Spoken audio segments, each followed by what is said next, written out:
Les lumières fluorescentes bourdonnaient au-dessus de ma tête alors que je fixais mon écran d'ordinateur, examinant les rapports financiers trimestriels pour Pinnacle Financial Group dans le centre-ville de Phoenix. Mon téléphone a vibré, le numéro de mon père s'affichant à l'écran. J'ai répondu nonchalamment, m'attendant à notre habituelle brève conversation sur les projets du week-end ou les nouvelles du jardin de maman. Au lieu de cela, sa voix avait un ton anormalement joyeux qui m'a immédiatement mis sur mes gardes. « Richard, mon fils, nous devons te dire quelque chose d'important.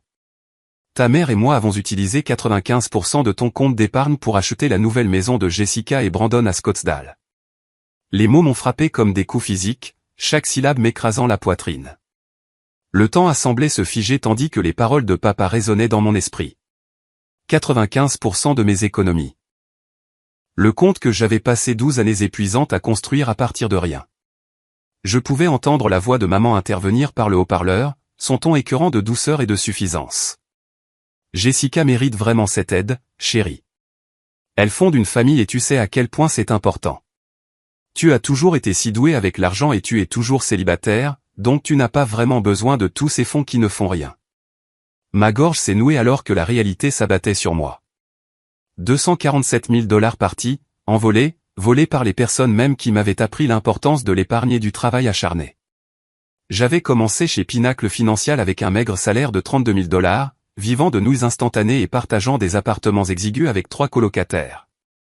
Chaque heure supplémentaire, chaque vacance sautée, chaque calcul budgétaire minutieux avait servi à construire ma sécurité financière.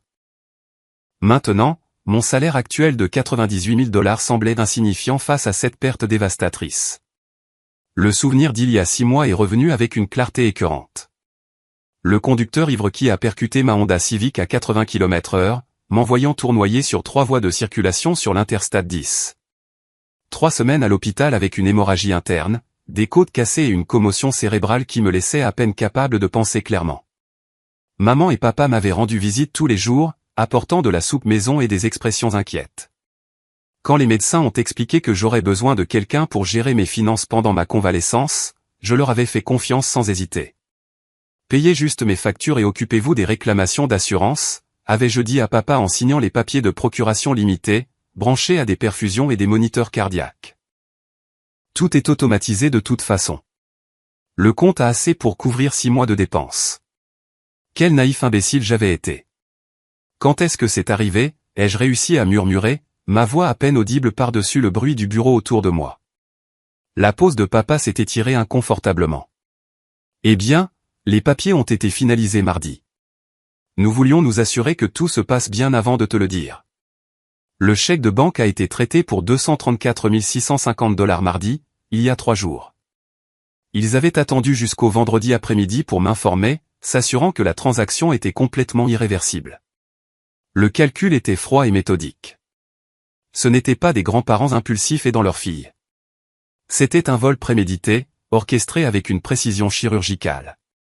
Mes mains tremblaient alors que j'ouvrais l'application bancaire de mon ordinateur portable, priant pour que ce soit une blague élaborée.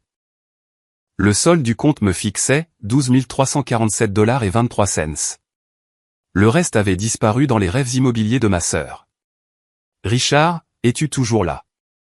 La voix de maman portait une pointe d'impatience, comme si j'étais déraisonnable de ne pas célébrer immédiatement leur générosité. « Comment avez-vous pu me faire ça ?» La question s'est échappée en un murmure brisé. « Oh, mon chéri, ne sois pas dramatique. La famille est de la famille. Jessica a besoin de stabilité pour ses enfants, et tu as toujours été le responsable. Tu reconstruiras ce compte en un rien de temps avec ton travail chic et tout. Jessica, ma sœur de 31 ans qui n'avait jamais gardé un emploi plus de 18 mois, qui avait fait faillite 2 fois, qui m'avait demandé des prêts d'urgence 17 fois au cours de la dernière décennie. La même sœur qui avait récemment posté des photos sur Facebook de restaurants chers et de sacs à main de créateurs tout en prétendant qu'elle ne pouvait pas se permettre les produits de première nécessité. Je me suis souvenu qu'elle avait mentionné une maison spécifique à Scottsdale le mois dernier lors de notre dîner de famille gênant. Elle est parfaite pour élever des enfants, s'était-elle extasiée. 4 chambres, des comptoirs en granit, une piscine dans le jardin. Les vendeurs sont motivés, mais nous n'avons tout simplement pas encore économisé la compte. Les pièces se sont assemblées avec une clarté nauséabonde. Ce n'était pas de la générosité spontanée. C'était un casse calculé, planifié pendant que je me battais pour ma vie aux soins intensifs. Je dois vous rappeler, ai-je réussi à dire avant de raccrocher. Sarah est apparue à mon bureau en quelques minutes, son expression inquiète se transformant en alarme en voyant mon visage. Ma petite amie depuis 2 ans avait une capacité étrange à lire mes émotions, probablement développée pendant son travail de parajuriste chez Henderson & Associates. Que s'est-il passé? On dirait que tu as vu un fantôme. J'ai tout expliqué en phrases hachées, regardant ses yeux sombres s'écarquiller d'incrédulité puis se plisser de colère. L'expérience de Sarah en documentation juridique signifiait qu'elle a immédiatement saisi la gravité de la situation. C'est du vol, Richard. Purement et simplement. Une procuration ne leur donne pas la permission de voler les économies de ta vie au profit de quelqu'un d'autre. Nous devons appeler Thomas immédiatement. Thomas McKenna, mon avocat et le patron de Sarah, avait géré mon dossier d'accident de voiture avec une efficacité impitoyable. Si quelqu'un pouvait naviguer dans ce cauchemar, c'était bien lui. J'ai rappelé mes parents, ma voix stable malgré la rage qui montait dans ma poitrine. Papa a répondu à la première sonnerie, s'attendant probablement à de la gratitude. Je veux que chaque centime soit retourné sur mon compte d'ici lundi matin. Richard, ce n'est pas possible. L'argent a déjà été utilisé pour la compte et les frais de clôture. La maison est au nom de Jessica maintenant. Nous pensions que tu serais heureux d'aider ta sœur à réaliser le rêve américain. Vous m'avez volé. Nous avons aidé la famille. Il y a une différence. Jessica a 2 enfants à charge, et tu ne penses qu'à toi, comme toujours. La ligne est devenue silencieuse, me laissant regarder mon téléphone au milieu d'un bureau animé, entouré de collègues qui n'avaient aucune idée que mon monde venait de s'effondrer complètement.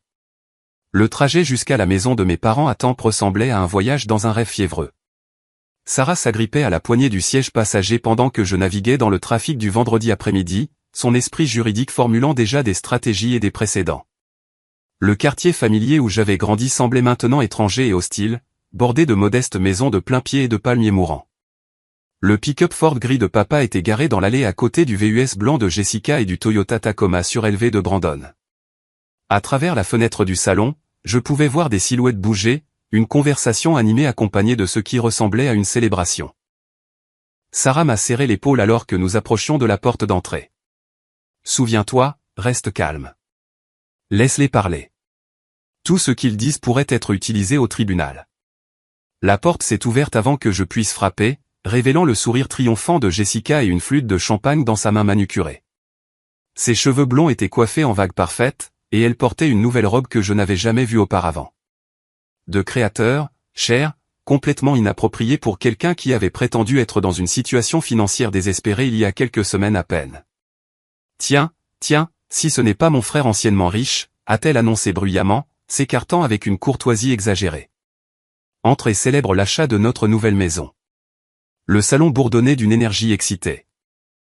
Maman était assise sur le canapé, faisant défiler les photos de la propriété sur sa tablette, montrant les comptoirs en granit et les appareils en acier inoxydable. Papa se tenait près de la cheminée, tenant une bière, son expression mal à l'aise mais défiante. Brandon se prélassait dans le fauteuil inclinable, faisant défiler son téléphone avec un sourire narquois plaqué sur le visage. Richard.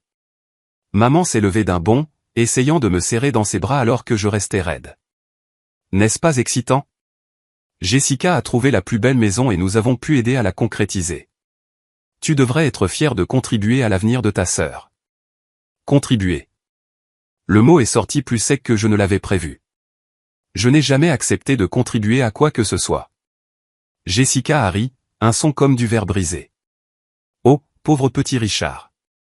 Maman et papa ne t'ont pas demandé la permission d'abord? Comme c'est terrible pour toi. Elle a pris une autre gorgée de champagne, ses yeux pétillants d'une joie malveillante. Tu as travaillé si dur pourquoi? Pour rester assis seul dans ton appartement ennuyeux à compter ton argent comme un triste avare. Eh bien, devine quoi? Tu n'as plus un seul centime. Toutes ces années à être le fils parfait, et maintenant tu es fauché, comme tout le monde. Brandon a gloussé depuis son fauteuil, sans prendre la peine de lever les yeux de son téléphone. Peut-être que maintenant tu comprendras ce que c'est que de lutter comme les gens normaux le font tous les jours. Ça doit être agréable de descendre de ton piédestal. J'ai regardé ma sœur, cherchant la moindre trace de remords ou de reconnaissance de son méfait. Au lieu de cela, Je n'ai trouvé que satisfaction et cruauté. Cette femme qui avait pleuré sur mon épaule d'innombrables fois à propos de problèmes financiers, qui m'avait supplié de l'aider avec les paiements de voiture et les factures médicales, se tenait maintenant devant moi, célébrant ma ruine financière. Jessica, j'ai passé 12 ans à économiser cet argent. 12 ans de semaines de travail de 60 heures, de vacances sautées et de vie en dessous de mes moyens. Ce n'était pas juste de l'argent qui traînait. C'était mon avenir, ma sécurité, ma tranquillité d'esprit. Elle a levé les yeux au ciel de manière dramatique. Oh, s'il te plaît. Tu vis comme un moine de toute façon. C'est quand la dernière fois que tu as pris de vraies vacances? C'est quand la dernière fois que tu as acheté quelque chose d'amusant? Tu amassais cet argent comme une sorte de dragon. Et maintenant, il est réellement utilisé pour quelque chose d'important. Important. Sarah s'est avancée, sa voix glaciale. Voler son frère, c'est important? Personne ne t'a rien demandé, la fille parajuriste, a lancé Jessica. C'est une affaire de famille. Maman est intervenue avec son ton pacificateur habituel. Richard, chérie, tu dois comprendre que Jessica a 2 enfants à charge. La petite Emma commence la maternelle et le bébé Noah a besoin d'un environnement stable. Cette maison a un jardin où ils peuvent jouer en toute sécurité, de bonnes écoles dans le quartier et assez d'espace pour que la famille s'agrandisse.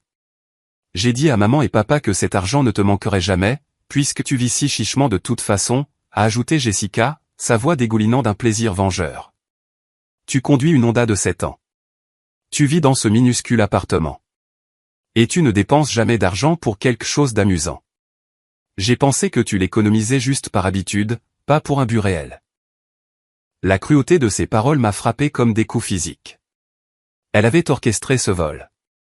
Elle avait spécifiquement demandé qu'il cible mes économies, de manière calculée, rejetant mon travail acharné et mes sacrifices comme une accumulation dénuée de sens.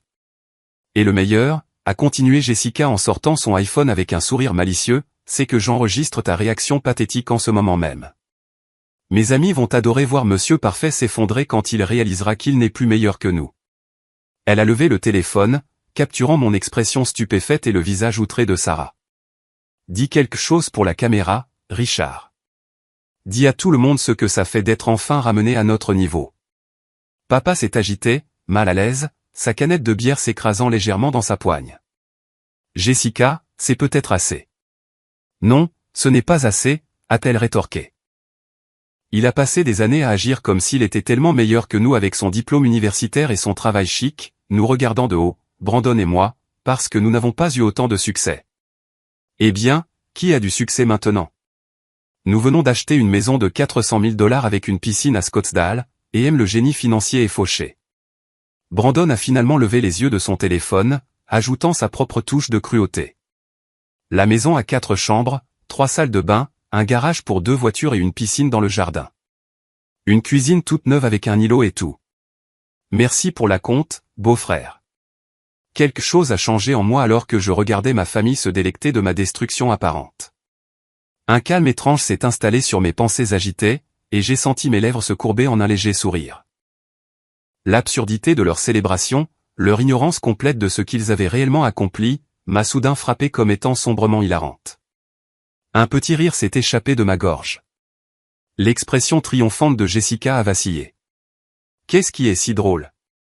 Tu devrais pleurer en ce moment, pas rire. J'ai secoué la tête lentement, le rire montant malgré moi. Vous n'avez vraiment aucune idée de ce que vous avez fait, n'est-ce pas? Nous savons exactement ce que nous avons fait, a dit maman sur la défensive. Nous avons aidé Jessica à obtenir une belle maison pour sa famille. Non, ai-je dit, ma voix stable et étrangement joyeuse. Vous n'avez vraiment, vraiment aucune idée. Le rire est mort dans ma gorge alors que tout le poids de la situation s'est abattu sur moi comme un tsunami. Mes genoux ont fléchi et je me suis effondré sur le sol du salon, la tête entre les mains, alors qu'une prise de conscience dévastatrice semblait me consumer complètement. Le tapis beige était rêche contre mes paumes alors que je luttais pour assimiler ce qui semblait être l'anéantissement total de tout ce pourquoi j'avais travaillé. Je suis ruiné, ai-je murmuré, ma voix se brisant de ce qui ressemblait à un désespoir authentique. Complètement et totalement ruiné. La célébration dans la pièce s'est arrêtée dans un silence inconfortable. Le téléphone de Jessica s'est lentement abaissé alors que mon effondrement apparent se déroulait devant son objectif. Maman a posé sa flûte de champagne, son expression triomphante se transformant en inquiétude en voyant son fils apparemment s'effondrer. « Richard, chéri, ce n'est pas si grave, a-t-elle dit avec hésitation. Tu es jeune. Tu as un bon travail. Tu peux reconstruire. » Reconstruire? Je l'ai regardé avec ce qui semblait être des yeux vides. « Maman, tu ne comprends pas. Je vais devoir vendre mon appartement, ma voiture, tout ce que je possède juste pour survivre les prochains mois. Mes cartes de crédit sont déjà au maximum à cause des factures médicales que l'assurance n'a pas couvertes. Je comptais sur ce compte d'épargne pour traverser cette crise financière. » Sarah s'est assise à côté de moi sur le tapis, son bras autour de mes épaules dans ce qui ressemblait à un réconfort sincère. Sa formation de parajuriste l'a aidé à suivre mon jeu parfaitement, sa propre expression se transformant en une sympathie dévastée. « Le mariage ?» a-t-elle dit doucement, sa voix se brisant légèrement. « Nous allons devoir tout reporter. Annuler le lieu. Rendre la bague. Dire à tout le monde que nous ne pouvons plus nous permettre de nous marier. » Le visage de Jessica est devenu pâle. Pour la première fois depuis notre arrivée, le doute s'est glissé dans son expression. « Mariage? Vous étiez fiancés? » J'ai hoché la tête misérablement, sortant une boîte à bagues imaginaire de ma poche et la fixant avec un chagrin apparent. Je prévoyais de faire ma demande le mois prochain. J'avais choisi la bague, réservé le restaurant, tout planifié parfaitement. Maintenant, je ne peux même plus me payer un dîner décent, encore moins un mariage. Brandon s'est agité inconfortablement dans son fauteuil, son expression suffisante s'estompant alors qu'il me regardait apparemment me désintégrer. « Mec, on ne savait rien de tes projets de fiançailles. » « Pourquoi l'auriez-vous su ?» ai-je demandé amèrement. « Vous n'avez jamais demandé pourquoi j'économisais. Vous avez juste supposé que j'amassais de l'argent sans raison. » Je me suis levé en tremblant, me suis dirigé vers la fenêtre et j'ai regardé le quartier où j'avais appris à faire du vélo et jouer au baseball. « Je vais devoir réemménager avec vous, » ai-je continué, ma voix vide de résignation. « Je ne peux pas payer mon hypothèque sans ce compte d'épargne. Mon appartement sera saisi dans les 6 mois. Peut-être que je pourrai dormir sur ton nouveau canapé, Jessica, puisque mon argent a aidé à l'acheter. » La pièce est tombée dans le silence, à l'exception du bourdonnement du climatiseur. Papa s'est raclé la gorge nerveusement, posant sa bière sur la cheminée avec des mains tremblantes. « Mon fils, peut-être que nous avons agi trop vite. Peut-être qu'il y a un moyen de trouver un arrangement. » J'ai ri amèrement, le son dur et brisé. « Un arrangement ? L'argent est parti. La maison est achetée. Jessica célèbre déjà sa victoire sur moi. » J'ai sorti mon téléphone, mes doigts tremblants alors que je faisais semblant de composer le numéro de ma banque. « Oui, c'est Richard Collins. Je dois parler à quelqu'un des options de prêt d'urgence. Mes parents ont volé mes économies et je suis au bord de la ruine financière. » Ma voix a porté dans la pièce silencieuse alors que je continuais la conversation fabriquée. « Non, je comprends que vous ne pouvez rien approuver aujourd'hui. Oui, je devrais venir lundi avec les documents. » Sarah m'a serré l'épaule alors que je terminais le faux appel. Sa performance de sympathie dévastée était absolument convaincante. « Qu'ont-ils dit ? » ?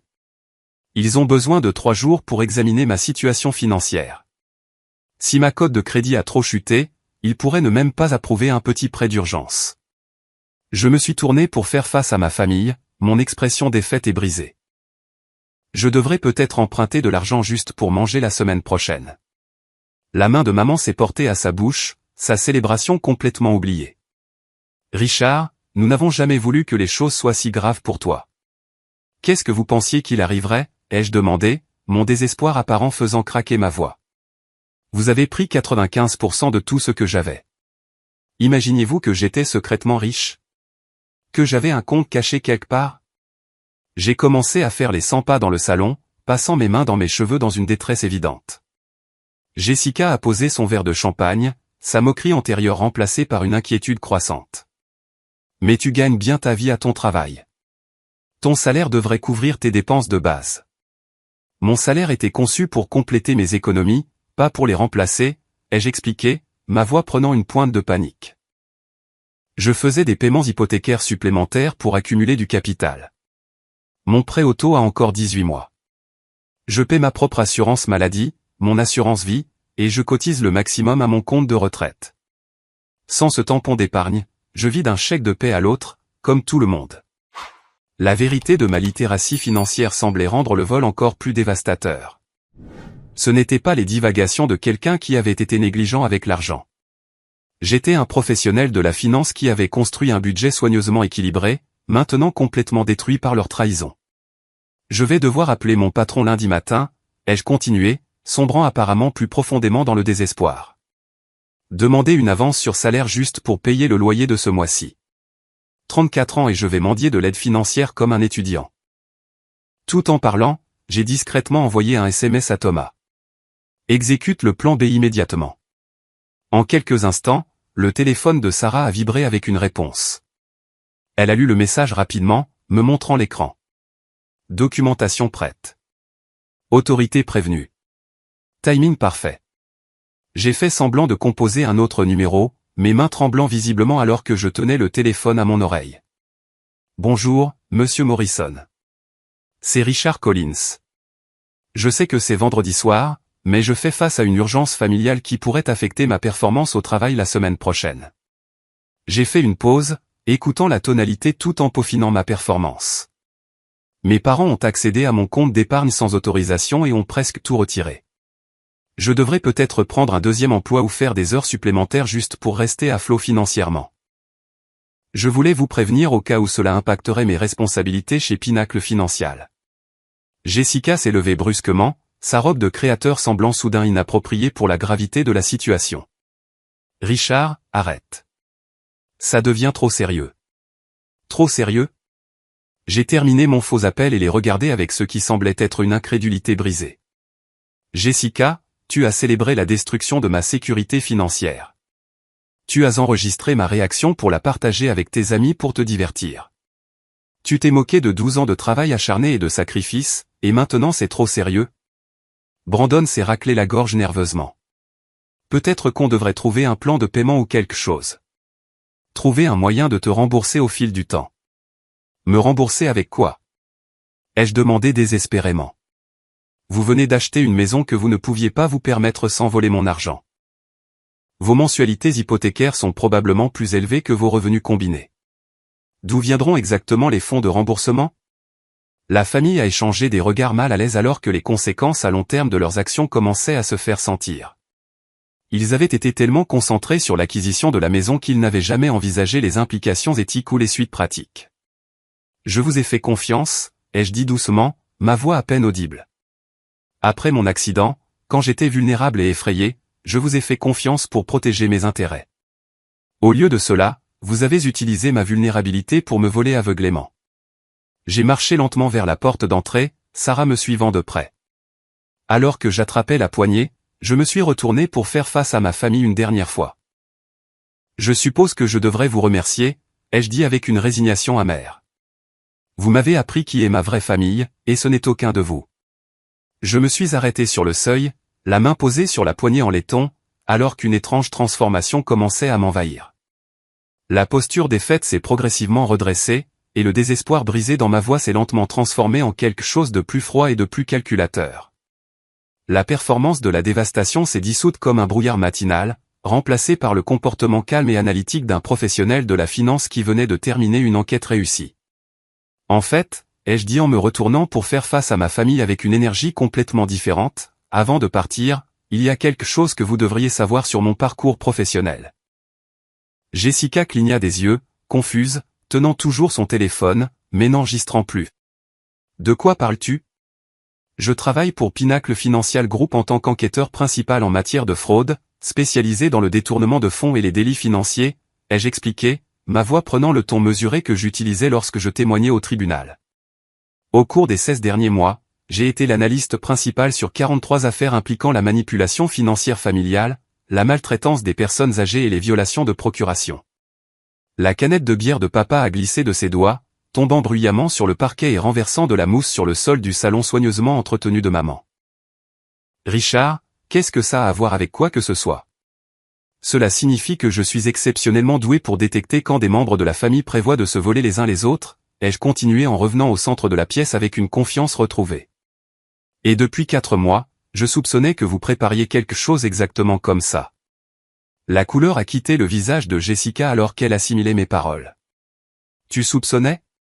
Qu'est-ce que tu veux dire par tu soupçonnais? J'ai sorti mon téléphone, ouvrant l'application bancaire avec une précision délibérée. Le compte auquel vous avez accédé contenait 12 300 $, pas 247 000 $. Vous avez volé 12 000 $ d'un compte piège soigneusement conçu, spécifiquement pour vous prendre en flagrant délit.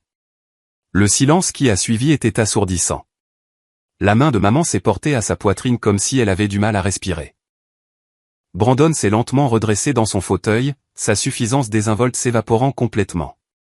C'est impossible, balbutia Jessica. J'ai vu les relevés bancaires. Le solde était de plus de 200 000 $. Fabriqué, ai-je répondu calmement, leur montrant le solde réel du compte sur mon téléphone. Créé spécifiquement pour tester jusqu'où vous étiez prêt à aller quand vous pensiez que j'étais vulnérable. Les relevés bancaires que vous avez vus étaient des documents professionnellement falsifiés, conçus pour paraître authentiques. Sarah s'est avancée, son masque de parajuriste tombant enfin pour révéler quelqu'un qui était dans le coup depuis le début. J'ai aidé à créer ces faux relevés en utilisant un logiciel de notre cabinet d'avocats. Richard voulait voir si sa famille lui volerait réellement pendant une crise médicale. La famille nous a regardés avec une horreur croissante alors que la véritable ampleur de la tromperie devenait claire.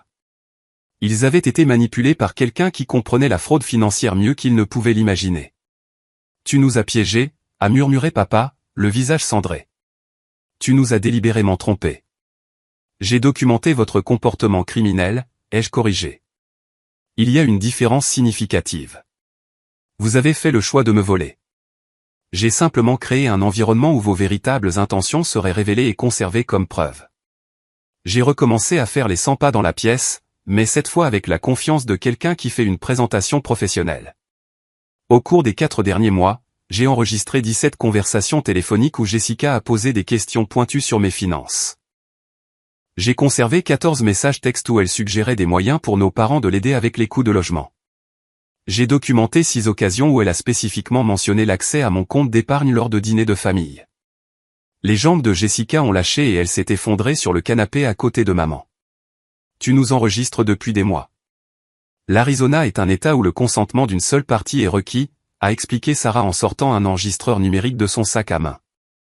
Tant qu'une personne dans la conversation est au courant de l'enregistrement, c'est parfaitement légal et admissible au tribunal.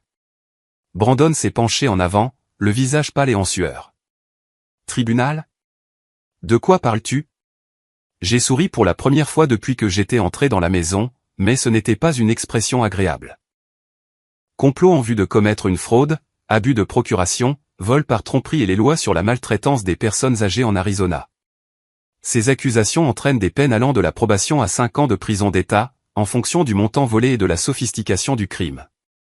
Mais nous ne sommes pas des personnes âgées, a protesté faiblement maman. Les lois sur l'abus de procuration s'appliquent à tout adulte vulnérable, y compris ceux temporairement incapacités par un traumatisme médical, ai-je expliqué patiemment.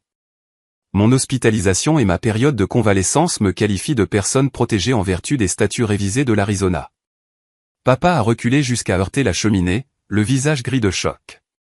Mon fils, nous n'avons jamais voulu que cela devienne une affaire judiciaire. Nous essayons juste d'aider Jessica. En me volant, ai-je dit sèchement. Laissez-moi vous expliquer ce qui s'est réellement passé ici. Vous avez utilisé des documents légaux que j'ai signés de bonne foi lors d'une urgence médicale pour accéder à mes fonds personnels.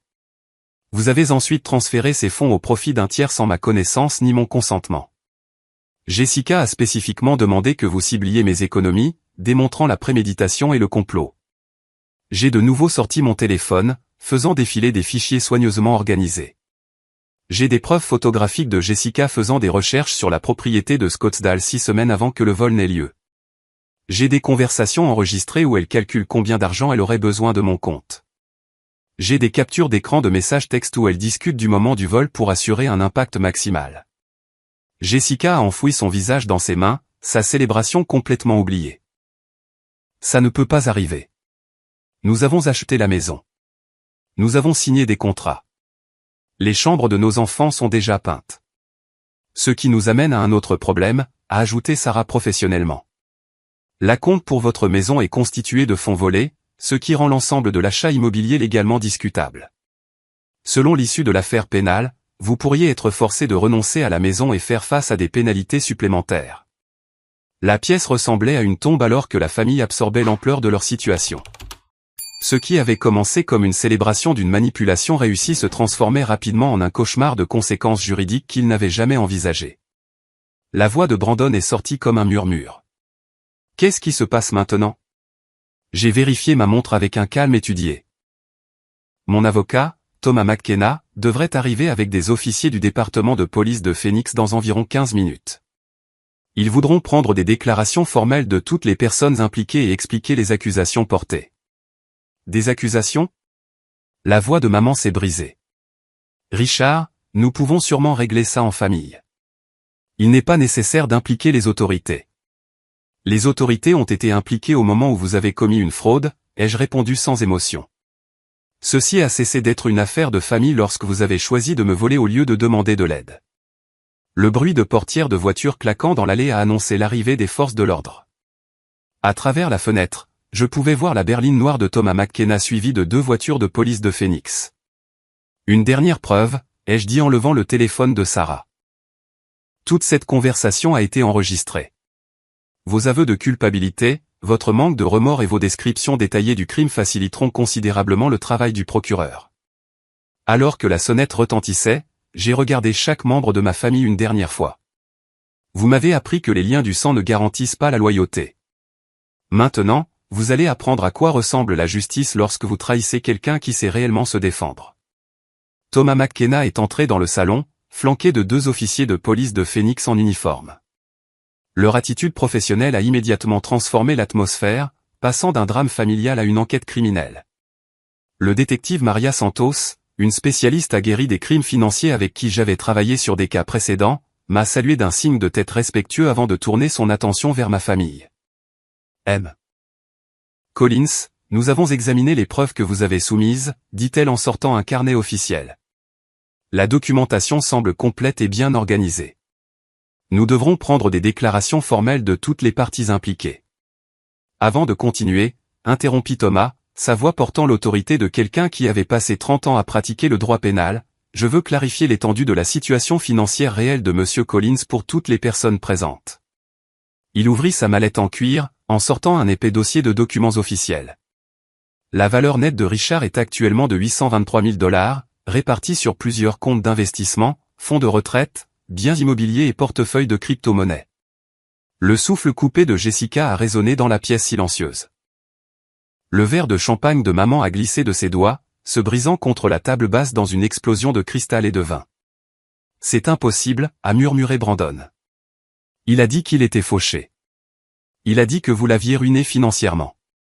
Thomas a souri froidement, étalant des relevés bancaires certifiés sur la table basse comme des cartes à jouer. Monsieur Collins détient des comptes dans cette institution financière différente. Son principal portefeuille d'investissement chez Merrill Lynch contient 294 000 $. Ses comptes de retraite chez Fidelity et Vanguard totalisent 167 000 $. Ses avoirs en crypto-monnaie, principalement Bitcoin et Ethereum, sont évalués à environ 112 000 $ ce matin. Je me suis avancé, mon attitude professionnelle maintenant pleinement révélée. Seuls les amateurs financiers complets gardent tout leur argent sur un seul compte courant. Je diversifie mes actifs depuis ma 2e année chez Pinacle Financial. Le détective Santos continuait de prendre des notes pendant que Thomas présentait des documents supplémentaires. Monsieur Collins possède également une propriété locative à Tampa, évaluée à 145 000 $, générant actuellement un revenu mensuel de 1200 $ après impôts et dépenses. Papa s'est affaissé contre la cheminée, le visage gris de choc et d'une compréhension croissante. Tu veux dire que le compte auquel nous avons accédé était un appât? J'ai terminé calmement. Un piège financier conçu par des professionnels, utilisé pour documenter un comportement criminel. Mes collègues de Pinacle Financial ont utilisé des techniques similaires dans 87 enquêtes de fraude au cours des 3 dernières années. Sarah a sorti des preuves supplémentaires de sa mallette, organisant les documents avec une efficacité rodée. Richard a consulté la division des crimes financiers du FBI lors de la conception de cette enquête. L'agent Patricia Wong du bureau de Phoenix a fourni des conseils techniques sur la préservation des preuves et les protocoles juridiques. La mention d'une implication fédérale a plongé Jessica dans une panique évidente. Le FBI? Richard, c'est ta famille. Comment as-tu pu impliquer le FBI contre ta propre sœur?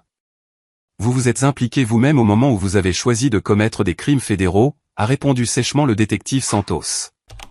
La fraude par fil, le complot et l'abus de procuration relèvent de la compétence fédérale lorsque le montant dépasse certains seuils. Thomas m'a tendu un épais document juridique, ses sceaux et signatures officielles étant immédiatement reconnaissables comme des documents judiciaires. Des accusations criminelles ont été formellement déposées ce matin. Complot en vue de commettre une fraude au premier degré, vol par tromperie et violation des lois sur la protection des adultes vulnérables. Toutes des accusations de crimes passibles de peine potentielle de 2 à 5 ans de prison d'État.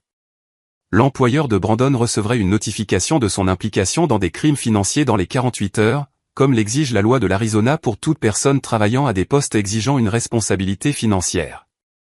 Son emploi de conseiller en prêt bancaire serait presque certainement résilié immédiatement après une condamnation.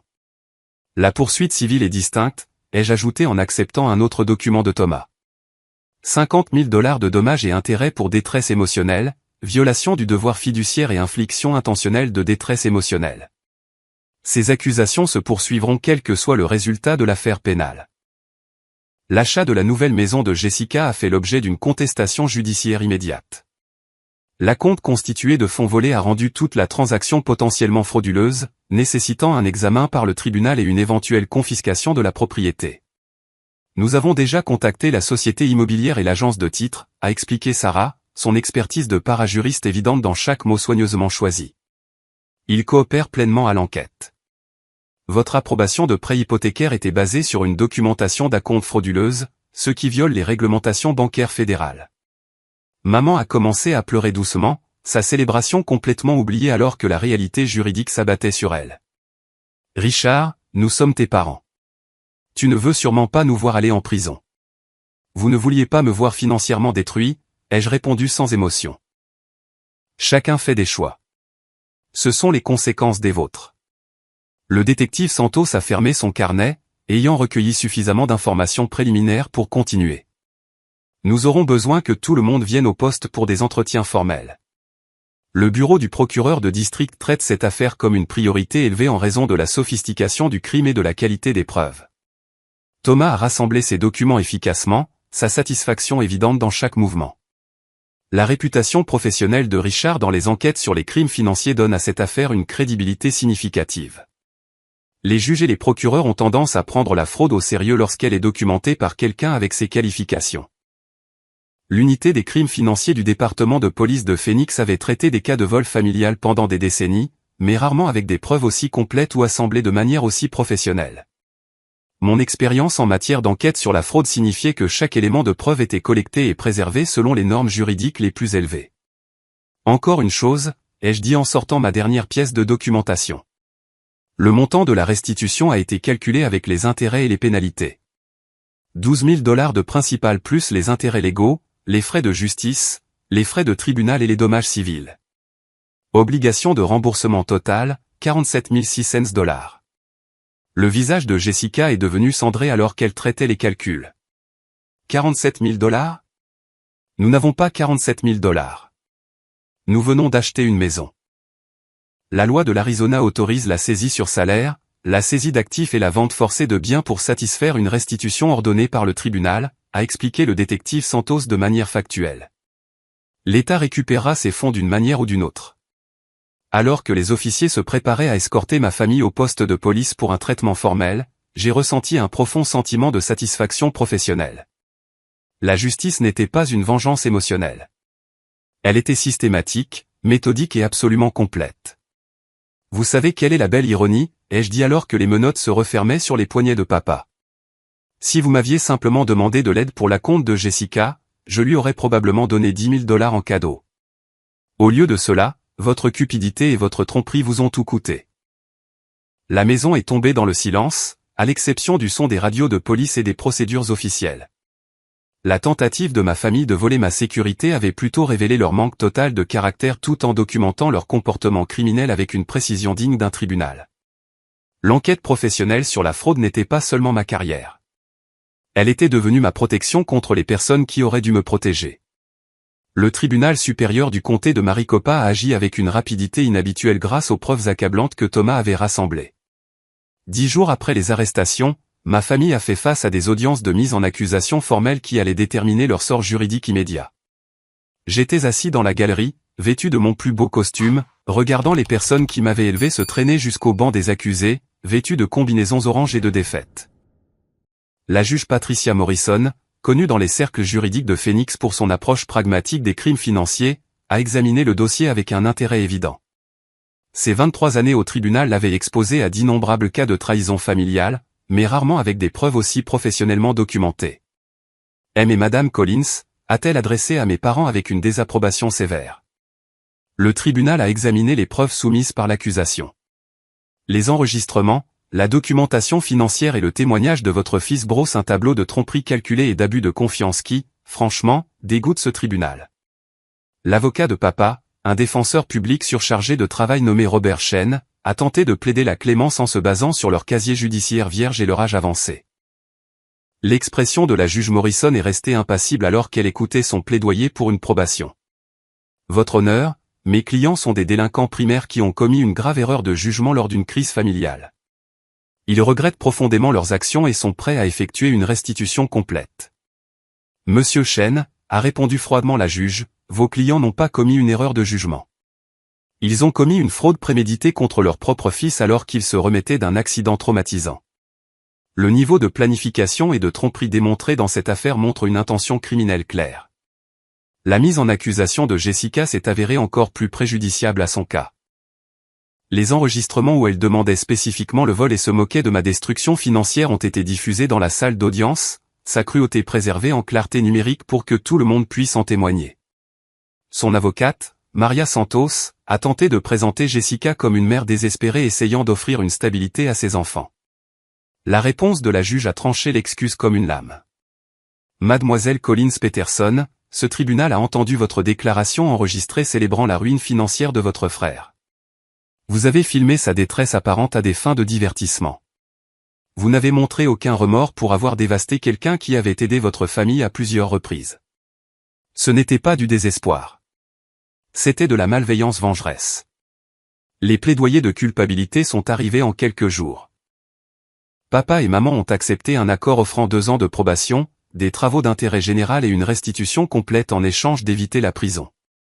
Leurs plans de retraite, déjà modestes, ont été effectivement détruits par les frais de justice et les obligations de remboursement qui allaient consommer leurs revenus fixes pendant des années. Le cas de Jessica s'est avéré plus complexe en raison de son rôle de premier plan dans l'orchestration du crime.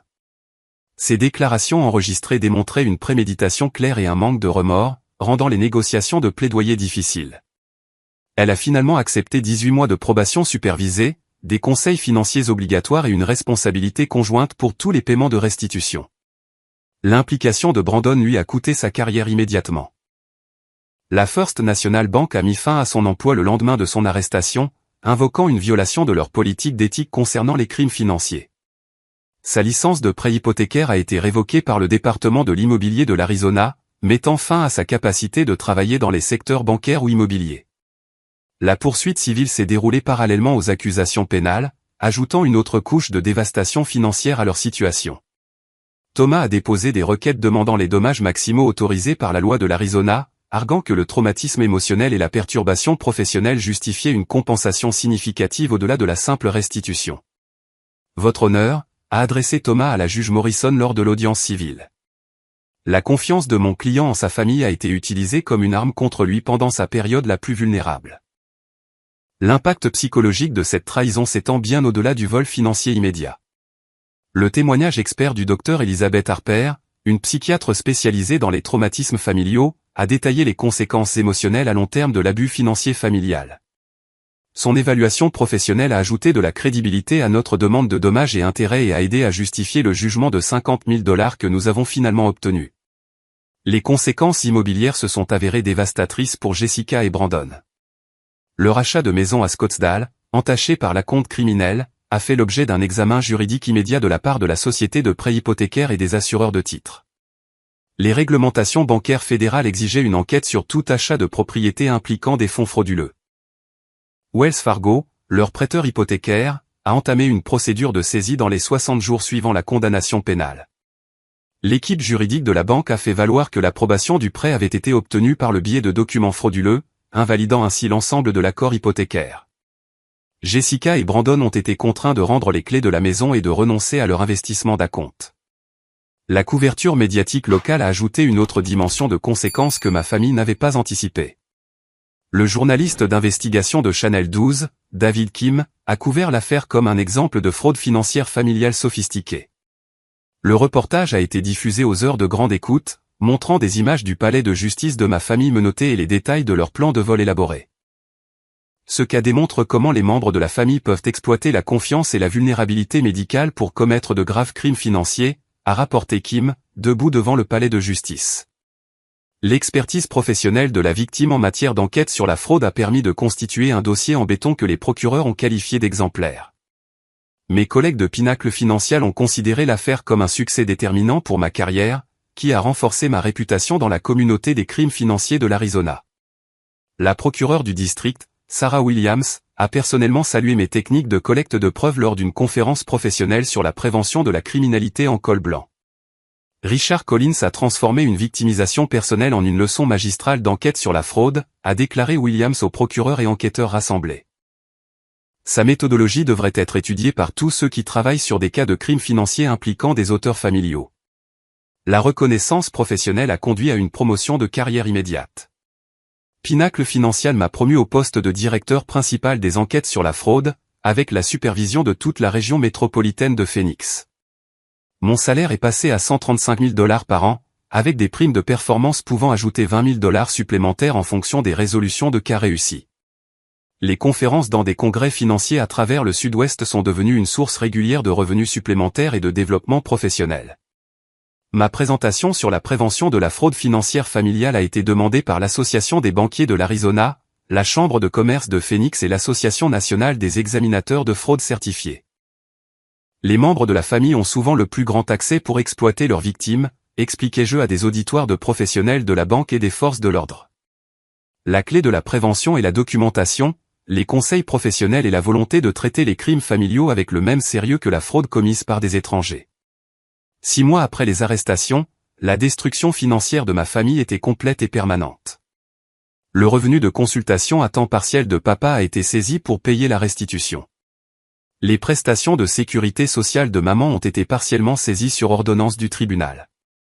Jessica travaillait 2 emplois au salaire minimum tout en vivant dans un appartement exigu. Ses rêves de prospérité suburbaine étaient définitivement brisés.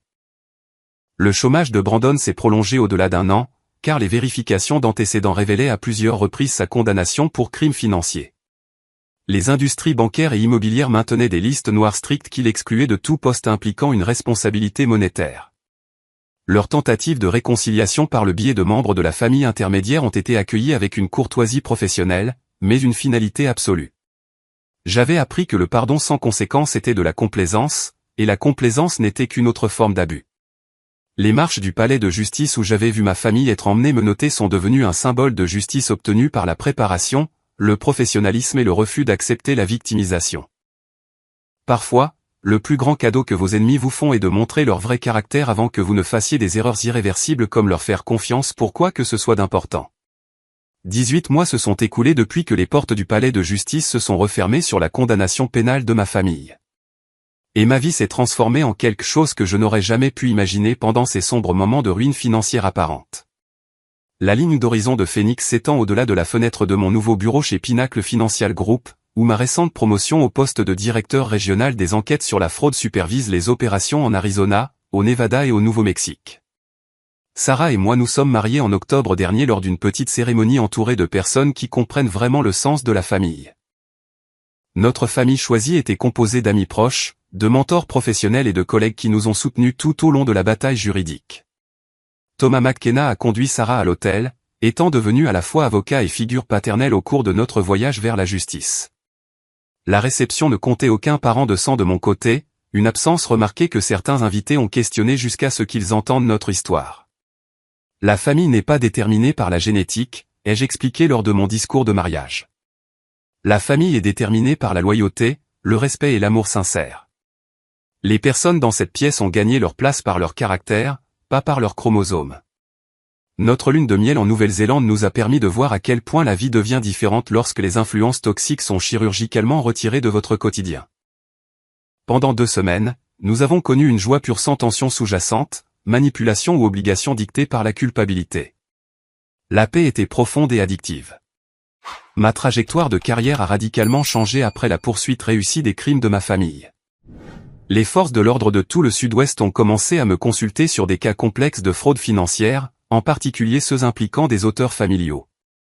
L'expertise acquise grâce à mon expérience personnelle, combinée à mes qualifications professionnelles, a créé des compétences uniques qui se sont avérées inestimables dans les salles d'audience. Les conférences sont devenues une carrière secondaire qui génère des revenus supplémentaires substantiels tout en aidant d'autres victimes de fraude à obtenir justice. L'Association nationale des examinateurs de fraude certifiés m'a invité à donner des discours d'ouverture lors de leur conférence annuelle, ce qui a conduit à des opportunités de consultation avec de grandes entreprises cherchant à améliorer leur système de détection de fraude interne. La psychologie de l'abus financier familial suit des schémas prévisibles, expliquai-je à des auditoires de professionnels de la banque et des forces de l'ordre. Les auteurs escaladent généralement progressivement, testant les limites et exploitant la manipulation émotionnelle avant de tenter un vol majeur. La reconnaissance et la documentation sont essentielles pour constituer des dossiers pouvant être poursuivis en justice. L'aspect le plus gratifiant de mon nouveau rôle consiste à former d'autres enquêteurs en fraude aux techniques de collecte de preuves qui résistent à l'examen des tribunaux. Le cas de ma famille est devenu un exemple d'enseignement utilisé dans les académies de police et les programmes de formation continue pour les spécialistes de la criminalité financière. Il y a 3 mois, j'ai créé la fondation de soutien aux victimes de trahison de confiance en utilisant l'argent de la restitution que ma famille a été forcée de payer. Plutôt que de conserver des fonds qui représentaient leur comportement criminel, j'ai décidé de transformer leur vol en ressources pour d'autres victimes de fraude en quête de justice.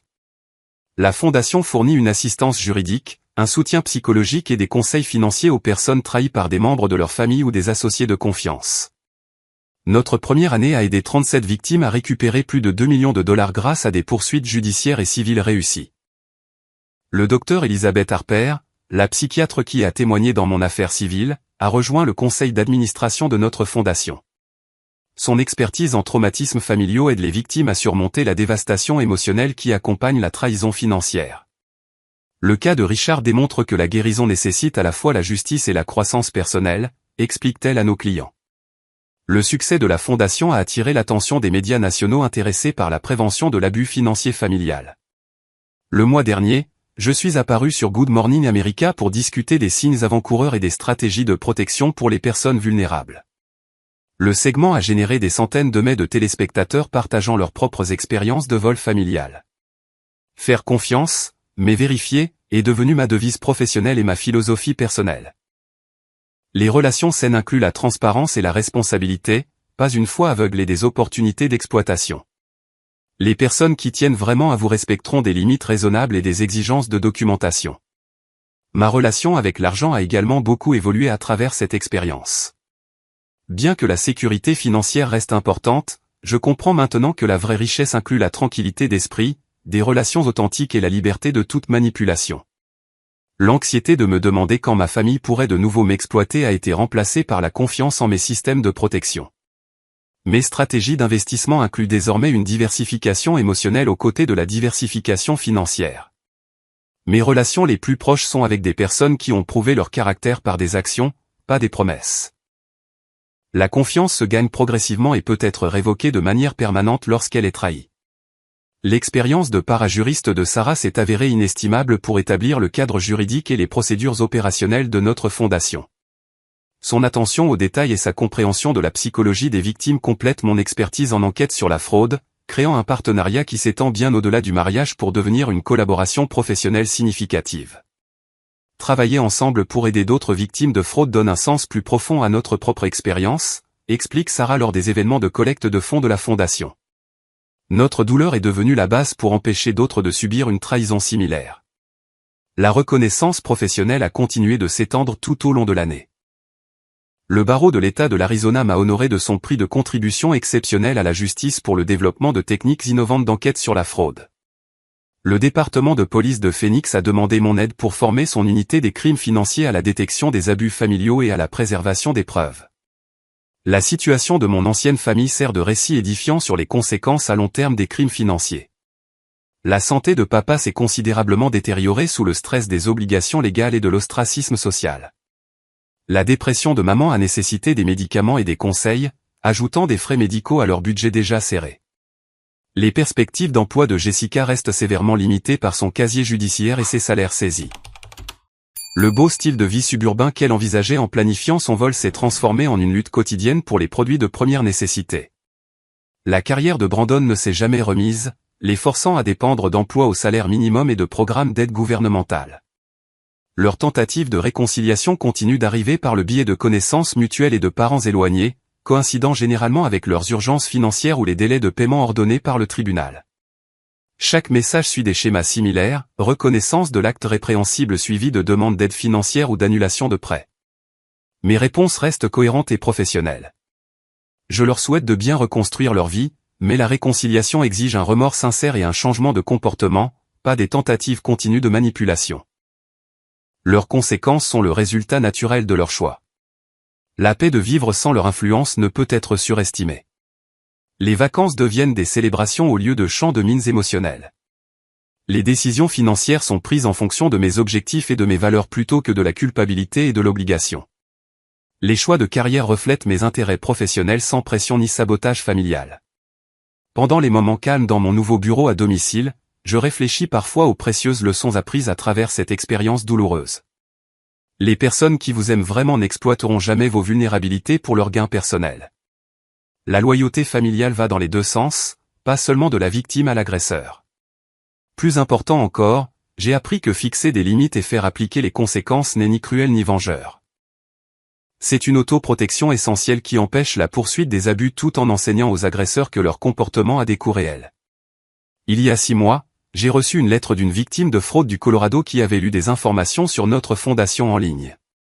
Elle avait découvert que sa sœur avait détourné 43 000 $ de la succession de leur mère, mais se sentait coupable de porter des accusations criminelles contre sa famille. Votre histoire m'a donné la permission de chercher la justice, a-t-elle écrit. J'ai réalisé que me protéger et la tenir responsable n'était pas trahir les valeurs familiales. C'était les défendre. Sa poursuite réussie a abouti à une restitution complète et a empêché sa sœur de victimiser d'autres parents. Les effets d'entraînement de la recherche de justice s'étendent bien au-delà des cas individuels, créant des effets dissuasifs qui protègent les futures victimes potentielles. Alors que je termine d'écrire ce récit, Sarah et moi prévoyons nos premières vacances en Europe l'été prochain. Le voyage représente la liberté du stress financier et du drame familial qui consumait autrefois notre énergie émotionnelle. Nous explorerons des villes anciennes et créerons de nouveaux souvenirs, libérés des relations toxiques ou des obligations dictées par la culpabilité. Mon conseil à quiconque fait face à une trahison financière familiale est simple, documentez tout. Cherchez des conseils professionnels et souvenez-vous que la vraie famille n'exploiterait jamais votre confiance pour son gain personnel. La justice n'est pas la vengeance, c'est la responsabilité. Les conséquences ne sont pas de la cruauté, elles sont une éducation nécessaire. Les personnes qui vous trahissent vous offrent souvent le plus grand cadeau possible, elles révèlent leur vrai caractère avant que vous ne fassiez de plus grosses erreurs, comme dépendre d'elles dans de véritables urgences. Parfois, perdre des membres de la famille toxique, c'est en fait gagner la liberté de construire des relations authentiques avec des personnes qui ont mérité votre confiance. La vraie richesse n'est pas seulement de l'argent en banque.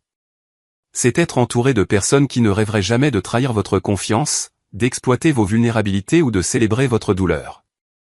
Ce genre de richesse est inestimable et permanent. Avez-vous déjà été trahi par quelqu'un en qui vous aviez une confiance totale? Comment avez-vous trouvé la force de chercher la justice au lieu de simplement accepter l'abus? J'aimerais beaucoup entendre vos histoires et apprendre comment vous avez reconstruit la confiance après des expériences aussi dévastatrices. Si cette histoire vous a aidé à reconnaître des signes avant-coureurs dans vos propres relations ou vous a donné le courage de chercher de l'aide, veuillez aimer cette vidéo et la partager avec d'autres qui pourraient bénéficier de ces leçons. Abonnez-vous à notre chaîne pour plus d'histoires sur la manière de surmonter la trahison familiale et de construire des relations authentiques. Merci d'avoir écouté mon parcours de victime à survivant, puis à défenseur. Souvenez-vous que votre valeur n'est pas déterminée par la façon dont les autres vous traitent, mais par la façon dont vous choisissez de répondre lorsqu'ils révèlent leur vrai caractère. Restez fort, cherchez la justice et ne vous excusez jamais de vous protéger des personnes qui vous feraient du mal.